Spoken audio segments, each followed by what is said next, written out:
الحصة رقم 3 في الماس 2 بعنوان انتجريشن. احنا عرفنا ان احنا كان عندنا 3 انواع من الانتجريشن، صح؟ عندنا باي بارتس وبارشال فراكشن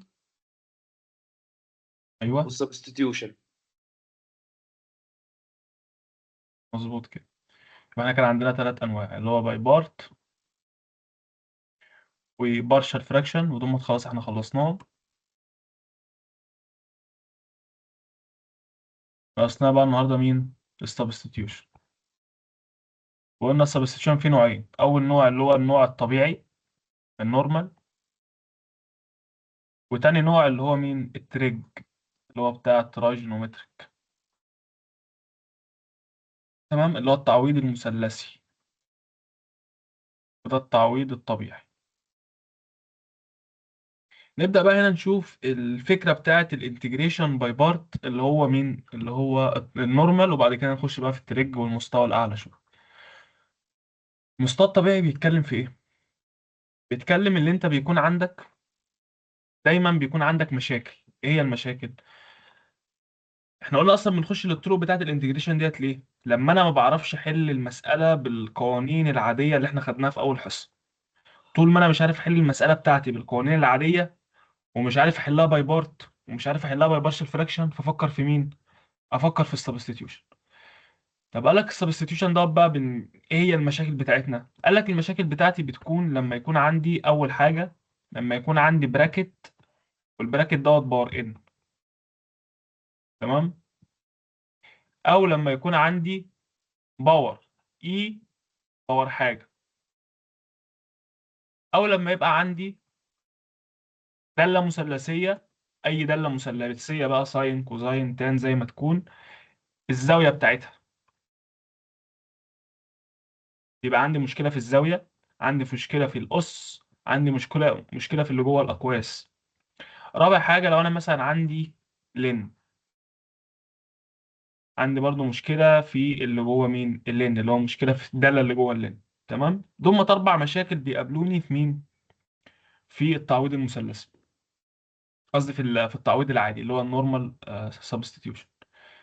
طب هي من كلمتها، أنا دلوقتي عندي مشكلة وأنا بقول لك استخدم التعويض، يبقى أنا هعمل إيه؟ يبقى أنا هشيل المشكلة وأحط مكانها الحل. طب والحل بتاعنا بيكون عبارة عن إيه؟ تعالى كده اديك مسألة ونطبق المشكلة والحل مع بعض. وليكن مثلا راجل بيقول لك انا عايز اجيب الانتجريشن بتاع اكس، وهنا اكس تربيع زائد 3 الكل اس 5 بالنسبة للدي اكس. طبعا لو انا جيت افكر فيها باي بارت مش هتمشي. لو جيت فكرت فيها باي بارشل فراكشن، البارشل فراكشن اصلا من العلامات بتاعته ان انا بلاقي المسألة بسط على مقام، هي هنا اصلا كلها موجودة في البسط، فهي مش هتمشي بارشل فراكشن.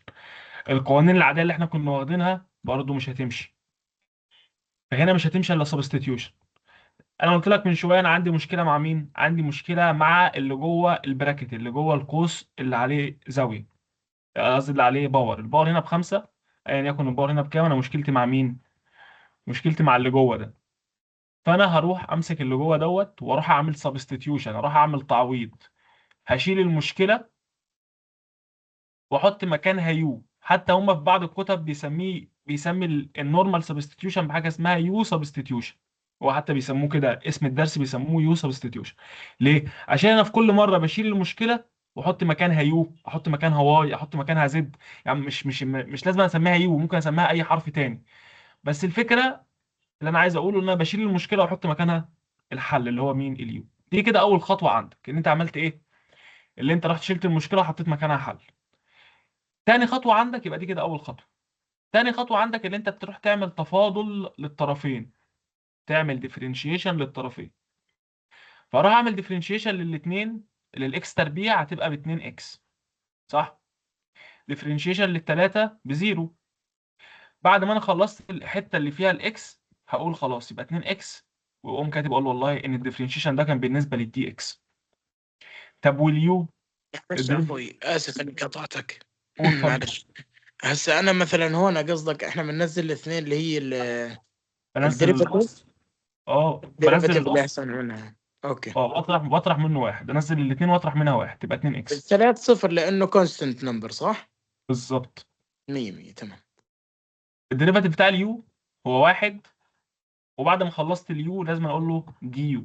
يبقى انا دلوقتي عايز اقول لك حاجه، وانت بتعمل ديريفاتيف لاي حرف بعد ما بتخلص الديريفاتيف بتاعك بتقول دي الحرف بتاعك، دي يو دي اكس دي زد زي ما يكون.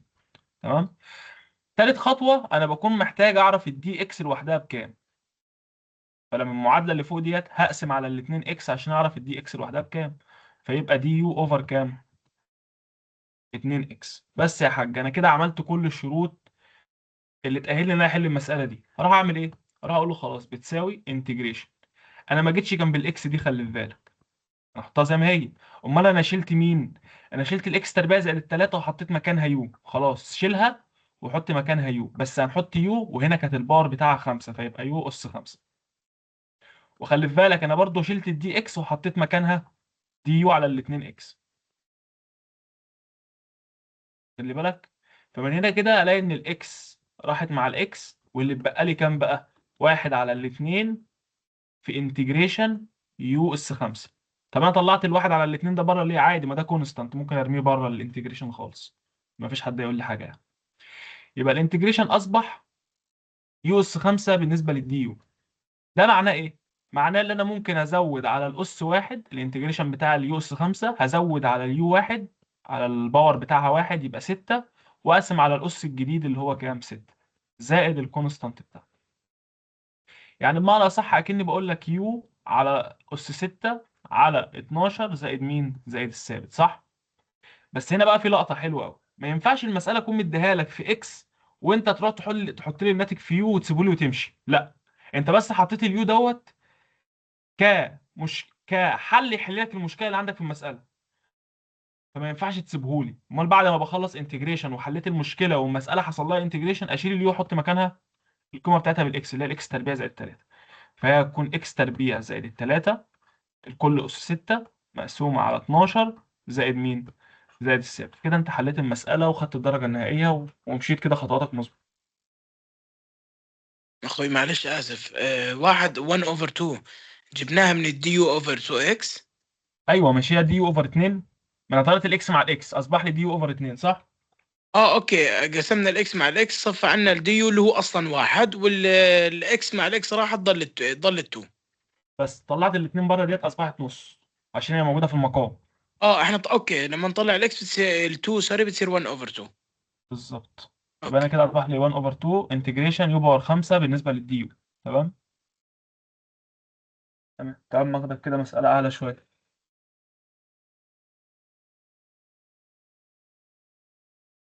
الراجل هنا بيقول لك أنا عايز أجيب انتجريشن إكس باور 3 في إكس تربيع زائد الخمسة الكل أس سالب 4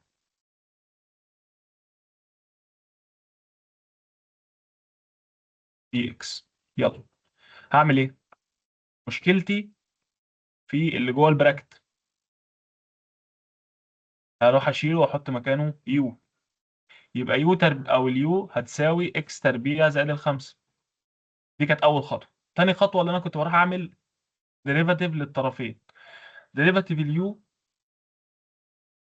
بدي يو، ديريفاتيف الإكس سكوير ب 2 إكس، ديريفاتيف الخمسة بزيرو، يبقى 2 إكس دي إكس. الخطوة التالتة كنت أنا محتاج أعرف الدي اكس بكام، فانا هقسم على 2 اكس فهتبقى دي يو اوفر 2 اكس، صح كده؟ يبقى انا هروح اعوض بقى، هروح اعمل تعويض بقى. الاكس تكعيب انا ما جيتش جنبها، امال انا شلت مين؟ شلت الاكس تربيع زائد الخمسة وحطيت مكانها يو، هي اصبحت يو باور نيجاتيف 4. وخلي بالك انا شلت الدي اكس وحطيت مكانها دي يو اوفر 2 اكس. وخلي بالك ان الاكس دي راحت مع الاكس التكعيب يبقى لك تربيع، والاتنين ديت ممكن اطلعها بره نص في انتجريشن اكس تربيع موجوده في يو باور نيجاتيف 4 دي يو. تمام. ما ينفعش المساله بتاعتك بقى، دي اول قانون اهو او اول حاجه تاخد بالك منها، ما ينفعش المساله بتاعتك تكون في دي يو ويكون فيها اكس تربيع، غلط. المفروض المساله بالنسبه للدي يو فلازم كل اللي جوه يكون يو. لو كانت اكس فكل اللي جوه يكون اكس. فانا دلوقتي محتاج اللي انا احل المشكله دي. مشكله ايه بقى؟ اللي انا اشيل الاكس واحط القيمه اللي بتساويها في اليو. طب انا لما بتقع قدامي مشكله شبه ديت كده بروح ادور فين؟ بروح ادور في الفرض اللي انا كنت فرضه. مش انا كنت فرض ان اليو باكس تربيع زائد الخمسه؟ تعرف تجيب لي بقى قيمه الاكس تربيع بكام؟ تبقى يو ناقص يو الخمسه، ناقص صح؟ 5. بالظبط. يبقى هاف في انتجريشن يو ناقص 5 موجوده مضروبه في كام؟ في يو باور نيجاتيف 4 دي يو. من هنا كده خلاص انت عملت ايه بقى؟ انت عملت ديت كده اصبحت هاف. هدخل اليو باور 4 ديت باور نيجاتيف 4 على اليو، يبقى يو باور نيجاتيف 3 ناقص 5 يو باور نيجاتيف 4 دي يو. هعمل ايه بقى؟ هعمل انتجريشن عادي جدا.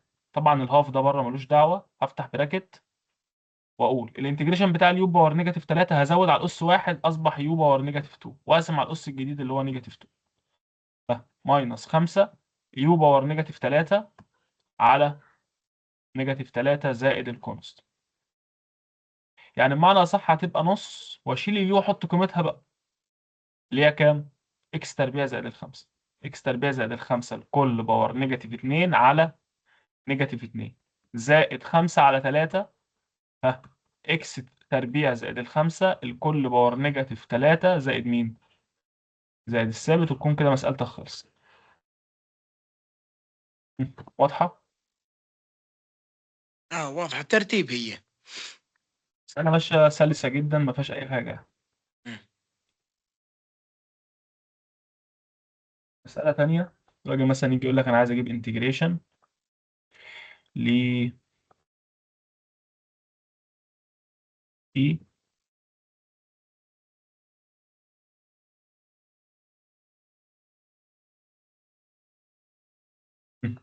اكس تربيع مضروبة في إي باور اكس تكعيب زائد 6. قلت لك دايما مشكلتي لو انت رجعت الاول صفحه خالص، مشكلتي في اللي جوه البراكت في الاس اللي هو الاكس تكعيب زائد الستة، صح؟ فانا هروح اشيل الاكس تكعيب زائد الستة واعمل له يو سبستيتيوشن، هفرضه بكام؟ يو. هعمل ديريفاتيف للطرفين يبقى 3 اكس سكوير دي اكس بيساوي دي يو. بعد كده عايز اجيب الدي اكس لوحدها، هتبقى دي يو اوفر 3 اكس سكوير. يلا يا حاج روح عوض. انا الاكس سكوير ما جتش جنبها، الاي برضو ما جتش جنبها، انا شلت بس الباور وحطيت مكانه يو، وشلت الدي اكس حطيت مكانها دي يو اوفر 3 اكس سكوير. واخد لي بالك ان الاكس سكوير ديت راحت مع الاكس سكوير ديت، اللي اتبقى لي كام بقى؟ 1 على 3 في انتجريشن مين؟ اي باور يو بالنسبه للدي يو. انت واخد بالك ان المشكله بتاعتي انحلت؟ انت لازم تكون فاهم الحته دي قوي. المساله بتاعتي كانت في الاول عامله ازاي، وانا لما استخدمت طريقه السبستيوشن بقت عامله ازاي؟ بقت هبله قوي. الاي باور يو باي باور يو زائد الثابت ومضروبه طبعا في تلت، فبقت 1 على 3. الاي هشيل الاي واحط مكانها اكس تكعيب زائد الستة زائد الثابت، والمسألة بتاعتي خلصت. يبقى أنا حليت مشكلة. المشكلة بتاعتي بتتحل إزاي؟ اللي أنا بحول الانتجريشن اللي شكله كبير قوي دوت لانتجريشن سهل جدا بالنسبة لي، اللي أنا أعرف أحله في خطوة واحدة. فديت هي مهمة السبستيتيوشن، اللي هو بيحل لك المشكلة بتاعتك. تمام؟ تمام. ده كده السبستيتيوشن بشكل يعني بسيط شوية. طبعا احنا عندنا او الصعب بالنسبة لنا ما بيكونش السبستيتيوشن العادي. ليه؟ السبستيشن العادي ما زي ما انت شايف كده ان المسألة بتمشي سلسة جدا، ما فيهاش اي انواع من التفكير اصلا. يعني انت لو حافظها كده مرمى بتخش تك تك تك تك تك هتلاقي ماشية معاك في الاخر حلويات يعني. مشكلتنا بقى فين؟ مشكلتنا في التعويض المثلثي. ده بقى اللعب كله بقى. ده بقى لو انا عايز اهزمك اجيب لك مسألتين تعويض مثلثي تقعد تحل فيهم طول النهار عادي. خلي في بالك ممكن مثلا في مسألة تقعد لك ايه، صفحتين ثلاثة بتحل فيها عادي. بس انا قبل ما اخش في التعويض المثلثي انا احب ان انا اهلك اللي انت تكون فاهم مثلثات الاول. تمام؟ فانا النهارده هبدا معاك كده اللي هو المثلثات من الاول خالص، من اول ما انت كنت بتاخدها في الاعدادي. ماشي؟ ترايجونومتريك فانكشن، دوال مثلثيه. الدوال المثلثيه هي بدات من فكره. الفكره دي بتقول لك ايه؟ الفكره دي بتقول لك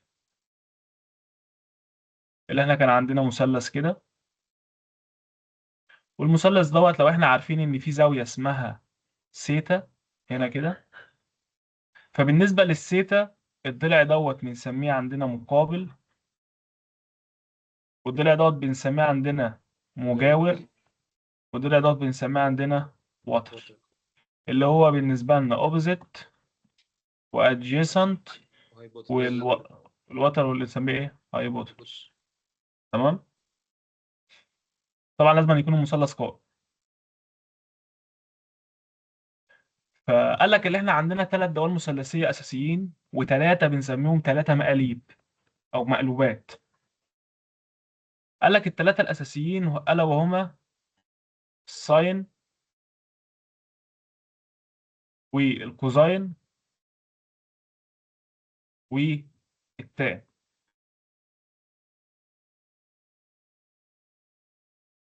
قال لك الساين في تعريفها هي عباره عن مقابل على وتر. الساين بتاع اي انجل هو المقابل على الوتر اللي هو مين؟ اللي احنا مثلا لو احنا سمينا الاضلاع ديت مثلا A و B و C هتكون عباره عن مين؟ A على C، صح؟ مقابل على وتر. والكوزاين مجاور على وتر. لازم تكون حافظ الكلام ده، ها؟ هيبقى B على C. التان ليها تعريفين معانا بقى.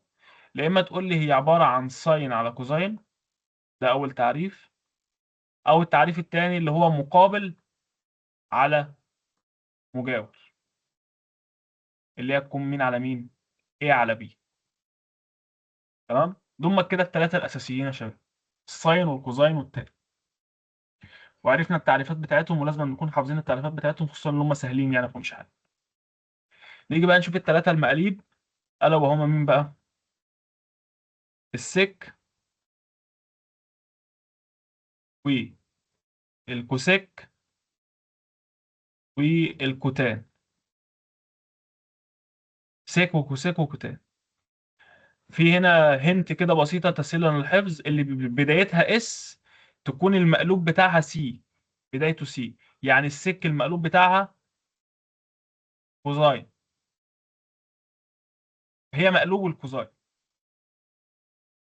طب واللي بدايتها سي تكون مقلوبها في اس، الكوسيك تكون مقلوبها ساين، والكوتان مقلوب التان. وبدام هي مقلوب التان فانا ممكن اقول عليها ان هي كوزاين على ساين. مش التان كانت ساين على كوزاين، يبقى الكوتان اللي هي مقلوبها تبقى كوزاين على ساين. ماشي يا شباب. يبقى احنا كده عندنا ست دوال مثلثيه اساسيين، الساين والكوزاين والتان والسيك والكوسيك والكوتان. وفهمتك هذول الحته حفظ بتاعت صح؟ ايه؟ هذول حفظ. حفظهم. تمام. دمت كده الست قوانين. كده احنا كمان ناقص لنا كمان بالظبط 8 قوانين، ويبقى احنا كده خلصنا كل اللي احنا عايزين نقوله في الدوال المثلثيه. وابقى انا كده اسستك في الدوال المثلثيه للخمس سنين هندسه. ما انت كده مش محتاج تسمع حاجه تاني في الدوال المثلثيه. تمام. الا وهم ايه بقى؟ قوانين اسمها قوانين اللي هي عندنا ثلاث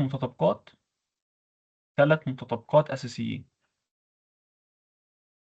وركز لي بقى هنا قوي بقى عشان دول مهمين اللي انت تكون فاهمهم وحافظهم. اول متطابقه بتقول ان ساين سكوير انجل، وليكن مثلا الانجل دي اسمها اكس مثلا، زائد كوزاين سكوير نفس الانجل بيساوي كام؟ واحد. خلي بالك انا شفت انا قلت ايه؟ انجل ونفس الانجل. ده الشرط الوحيد بالنسبه لنا، ان تكون ساين سكوير حاجه زائد كوزاين سكوير نفس الحاجه يكون الناتج بواحد. طب لو اختلفوا ما يبقاش بواحد. م. دي اول متطابقه. تاني متطابقه بتقول لك ان واحد زائد تان سكوير انجل بيساوي سيك سكوير نفس الانجل. ايه برضو الشرط بتاعنا؟ ان يكون نفس الانجل. هنا اكس هنا اكس، هنا سيتا هنا سيتا، هنا 30 هنا 30، هنا 25 هنا 25، عشان يبقى المتطابقه ديت متحققه. ثالث قانون بالنسبه لي اللي هو واحد زائد كوتان سكوير انجل بيساوي كوسيك سكوير نفس الانجل. شرطنا برضو الوحيد ان هم يكونوا نفس الانجل. هنا اكس هنا اكس، هنا سيتا هنا سيتا، هنا باي هنا باي. تمام، يكونوا نفس الانجل عشان تبقى المتطابقه بتاعتي صح. تمام. دول كده بالنسبه للثلاث متطابقات، دول شغلهم معانا ايه؟ كتير، كتير قوي كمان الثلاث متطابقات دول. ناقص لك بقى قوانين معايا، اللي هي قوانين مين؟ قوانين حاجه اسمها الدبل انجل. دبل انجل، قوانين ضعف الزاويه. ضعف الزاويه. ماشي. قوانين الدبل انجل بيقول لك لو انت عندك مثلا يعني ساين 2 اكس، بالنسبه لي ال 2 اكس ديت دلوقتي كده دبل انجل. انجل مضروبه في 2، اكس مضروبه في 2. فبتنفك ازاي؟ بتنفك 2، والاتنين ديت قانون ملهاش دعوه بالاتنين اللي هنا، مش مالهمش دعوه ببعض، ده قانون. الاتنين ديت قانون. 2 ساين الهاف بتاع الانجل، الهاف بتاع الاتنين اكس اكس، كوزاين الهاف بتاع الانجل اللي هو اكس. يعني بمعنى صح، لو انا بقول لك مثلا فك لي ساين 8 اكس، هتقول لي ايه؟ هتقول لي 2 مالكش دعوه بالثمانيه. قلت لك الاثنين ديت قانون. ساين الهاف بتاع ال 8 اكس اللي هي كام؟ 4 اكس، كوزاين الهاف بتاع ال 8 اكس اللي هي كام؟ 4 اكس. وضحت؟ اه وضحت. القانون التاني بتاع ضعف الزاويه الا وهو ايه؟ القانون بتاع كوزاين 2 اكس. كوزاين 2 اكس عندنا ليه ثلاث فكات، والثلاثه احنا بنحتاجهم. اول فكه لينا اللي هي كوزاين سكوير نص الزاويه ناقص ساين سكوير نص الزاويه. كوزاين سكوير نص الزاويه ناقص ساين سكوير نص الزاويه. ماشي. بعد كده بنيجي من القانون بتاع المتطابقه اللي كان بيقول لنا ان ساين سكوير اكس زائد كوزاين سكوير نفس الاكس بواحد. باجي من القانون دوت وببدا استخدمه هنا. ازاي؟ هشيل الكوزاين سكوير ديت واحط قيمتها من القانون ده. مش الكوزاين سكوير اللي انا عايز اجيبها هتبقى واحد ناقص ساين سكوير، ناقص ساين سكوير، صح؟ يبقى القانون الجديد بقى عبارة عن ايه؟ واحد ناقص اتنين ساين سكوير اكس.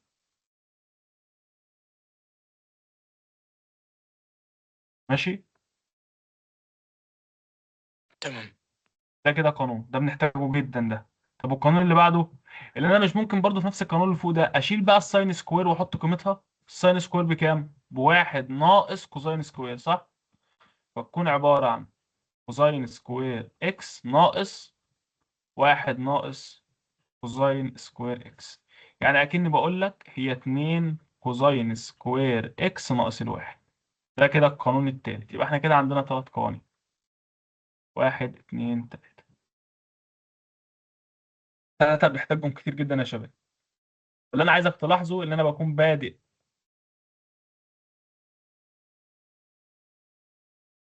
بانجل وشغال بنصها. تمام. وفوق برضو كنت بادئ بانجل وشغال بنصها، عشان كده بنسميها قوانين الدبل انجل. هي كانت دبل وبناخد الهاف بتاعها، او هي كانت هاف وبنجيب الدبل بتاعها. أنت فاهم ازاي؟ يعني هو القانون ده رايح جاي، مش ماشي في اتجاه واحد بس.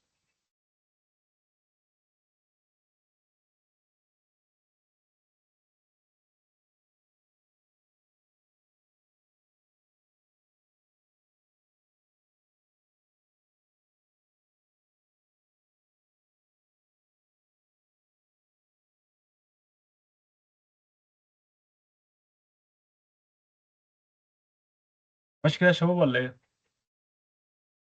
ماشي ماشي، بس ده نحل عليهم صح؟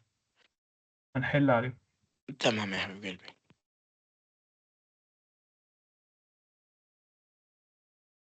على ضمك كده تدريب على اللي احنا لسه قايلينه. ازاي نعمل بروف لحاجه هو طالبها مننا؟ تمام. الراجل دلوقتي بيقول لك اعمل لي بروف لمين بقى؟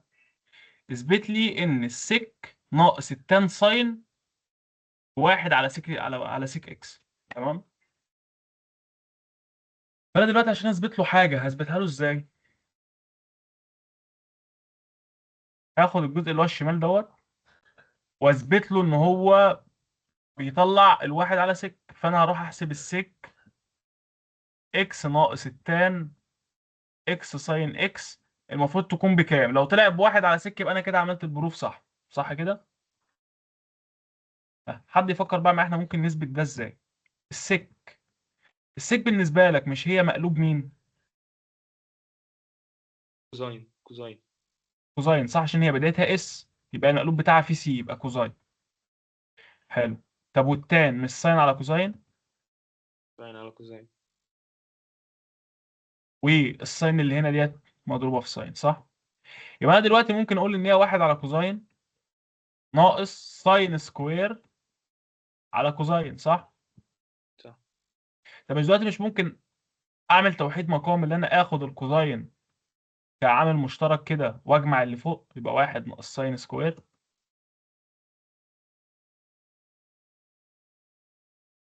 صح ولا لا؟ صح، وهتدينا فوق كوزاين سكوير اكس. مش واحد ناقص ساين سكوير من القانون اللي كان بيقول لك كوزاين ساين سكوير زائد كوزاين سكوير واحد. فانا دلوقتي لو انا قلت لك واحد ناقص ساين سكوير تقول لي الناتج بتاعك كوزاين سكوير. طب مش انا دلوقتي ممكن اختصر الكوزاين سكوير مع الكوزاين يبقى لك كوزاين. طب مش الكوزاين ديت انا ممكن اكتبها واحد على سك، ما هي واحد على سك كوزاين. مش السك كانت واحد على كوزاين، يبقى الكوزاين بواحد على سك. طلعت نفس الناتج اللي الراجل طالب بيقول لي اعمل لي عليه بروف، يبقى انا كده كان الشغل بتاعي صح. تمام. طب تعال نشوف المسألة تمام، رقم معلش بس 2. عندي سؤال. اتفضل. هسه 1 اوفر كوساين اكس حلو. ماينس ساين سكويرد اكس اوفر سي ضرب سي اكس اس اكس. الساين اكس لا سكويرد. هي مش ضرب، ده كوزاين. اوكي القصدي الساين سكويرد اكس هسه جبناه من القانون صح انه عملنا الساين سكويرد. لا الساين جت من ناتج ضرب الساين في الساين، ساين سكوير. احنا ضربناهم فوق. اوكي تمام. بالظبط. تمام. وبعد كده خدنا الكوزاين وطرحنا واحد ناقص ساين سكوير، الواحد ناقص ساين سكوير بكوزاين سكوير. تمام، فهمت عليك. تمام. تمام. خش المسألة التانية. هنا الراجل بيقول لك واحد زائد كوزاين على ساين. هعمل ايه عشان اثبت له الكلام دوت؟ انا ممكن اعمل، هو الراجل بيقول لي اثبت لي ان هما بيساوي كوسيك زائد كوتان. فانا راجل ممكن اوزع الساين ديت على الواحد وممكن اوزعها على الكوزاين صح. فتبقى واحد على ساين زائد كوزاين على كام؟ على ساين. الواحد على ساين هتكون مقلوب مين؟ مقلوب اللي فيها سي اللي هي كوسيك صح. طب والكوزاين على ساين؟ كوتان. يبقى احنا ثبتنا اللي هو عايزه على طول اهو. ماشي. ماشي. واضح. سؤال رقم 3 بيقول لك إن هنا ستيك في الساين على تان زائد كوتان، عايزين نثبت اللي هي بتساوي ساين سكوير. أنا أول حاجة همسك المسألة بتاعتي ديت كده وخط كبير كده. السيك أنا عارف اللي هي بواحد على كوزاين صح؟ مضروبة في الساين. أنا آسف دي سيتا ماشي. والتان سيتا ماشي مفيش فيها مشكلة، أو ممكن مثلا نفك التان سيتا ديت لمين؟ الساين على كوزاين صح؟ الساين سيتا على كوزاين سيتا زائد الكوتان اللي هو مين؟ كوزاين على ساين صح. من هنا كده انا ممكن اخلي ديت ساين على كوزاين صح. ساين سيتا. وممكن بقى اقوم منزل الكوزاين ديت وضاربها فين؟ وضاربها في كل اللي تحت ده صح.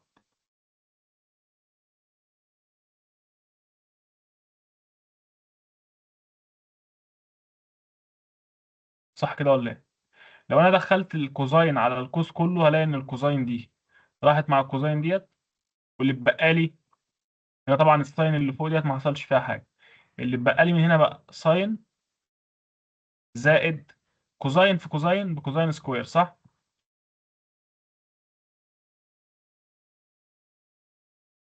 والساين زي ما هي صح كده. صحيح. دلوقتي انا ممكن اعمل ايه دلوقتي؟ ممكن اعمل توحيد مقام للي تحت ده ازاي؟ طبعا كده كده الساين اللي فوق ما حصلش فيها اي مشكله، ما فيهاش اي مشكله. ايه اللي حصل بقى؟ انا دلوقتي هاخد الساين سيتا كعامل مشترك تحت او توحيد مقام يعني. وبعد كده هيبقى هنا ساين في ساين بساين سكوير زائد واحد في كوزاين سكوير بكوزاين سكوير. خلي بالك من حاجه، ان الساين سكوير زائد كوساين سكوير بواحد، ومقام المقام يطلع بسط ساين في ساين بكام؟ ساين سكوير. يبقى احنا اثبتنا له اللي هو عايزه.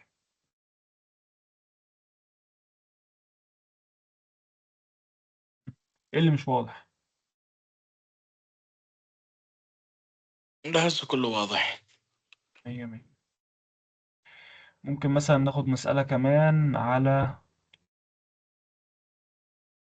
أي مسألة يعني مش فاهم. ممكن مثلا ناخد سبعة. بيقول لك هنا سيك سكوير على سيك سكوير ناقص الواحد. أنا عايز أسأل سؤال، السيك سكوير ناقص الواحد دي ليها عندنا قانون؟ أه ليها. كان في كوتان قانون بيقول تقريبا، لك إن كوتان سكوير.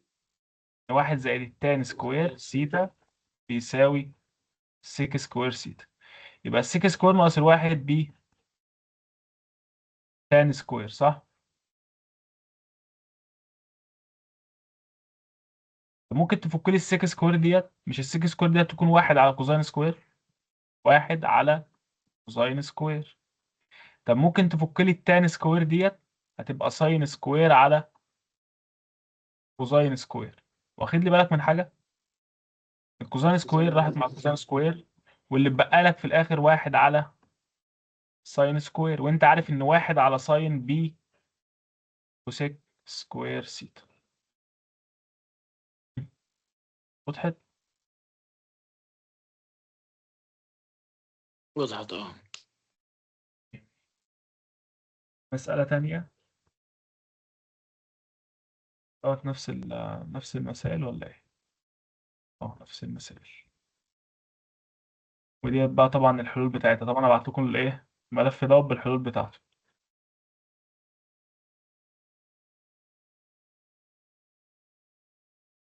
هنا مثلا بيقول لك اثبت لي ان 2 كوزاين تان كوسيك بيساوي 2. فانا هاخد الطرف الشمال دوت احاول اوصله ان هو يساوي 2. تمام. يبقى 2 كوزاين سيتا ما فيهاش مشكله. التان انا ممكن افكها ساين على كوزاين صح؟ والكوسيك ممكن افكها واحد على ساين. من هنا كده انا ممكن الاقي ان الكوزاين دي راحت مع الكوزاين ديت، والساين ديت راحت مع الساين ديت، واللي اتبقى لي في الاخر كام؟ 2 في 1 بكام؟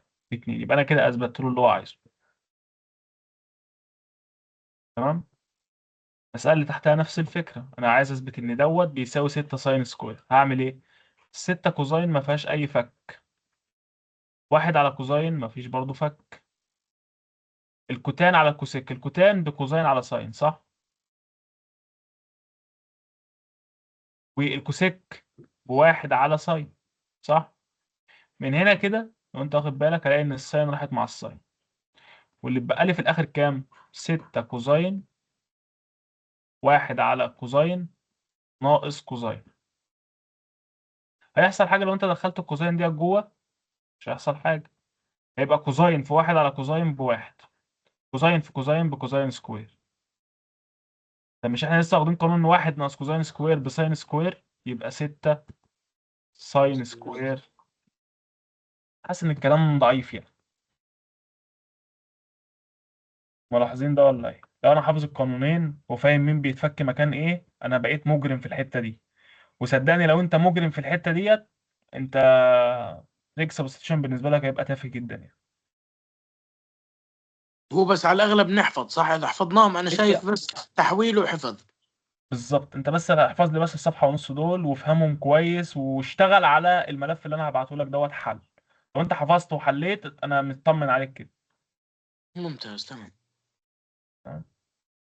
ناقص لك بس تعرف اخر حاجه في الدوائر المثلثيه الا وهي مين؟ التفاضل بقى. انا محتاجك ان انت تكون عارف برضو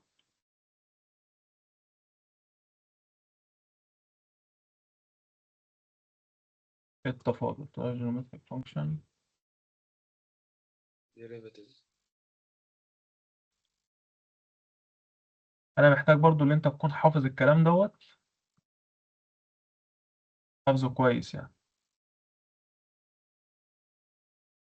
ماشي، حافظ لي المشتقات بتاعه كل حاجه. ماشي، المشتقه بتاعه الساين، تكون عارف ان المشتقه بتاعه الساين كوزاين، والكوزاين سالب ساين، والتان سيك سكوير، والكوتان سالب كوسيك سكوير، والسيك سيكتان، والكوسيك سالب كوسيك كوتان. لو انت حافظهم كويس برضو هيكون بالنسبه لك التريك سبستيتيوشن سهل جدا. ماشي يا شباب، تمام. ماشي. هم برضو تحفظهم. انا قلتهم لك، هم مش صعبين يعني، مش صعبين خالص، الدنيا سهله. هم 6 قوانين حفظتهم، الانتجريشن بتاعهم هيبقى بالنسبه لك سهل. تمام. وانا النهارده كده انا مش هخش في حاجه تانية، عشان انا لو دخلت في حاجه تانية هكون محتاج ان انت تكون حافظ القوانين دي كلها. فانا هسيبك النهارده وبكره، وابدا معاك ان شاء الله يوم السبت. فين؟ في التريك سبستيتيوشن. فاتمنى ان انت تكون حفظت الكلام دوت، وحليت الملف اللي انا هبعته لك على التريك سبستيتيوشن، على التريك ايدنتيتي كويس، وحفظت الكام قانون اللي احنا قلناهم الهايفين دمت. والفكره بتاعت الانتجريشن باي سبستيتيوشن وضحت قدامك، اللي انا بستخدم اليو سبستيتيوشن ان انا بحل المشكله اللي عندي.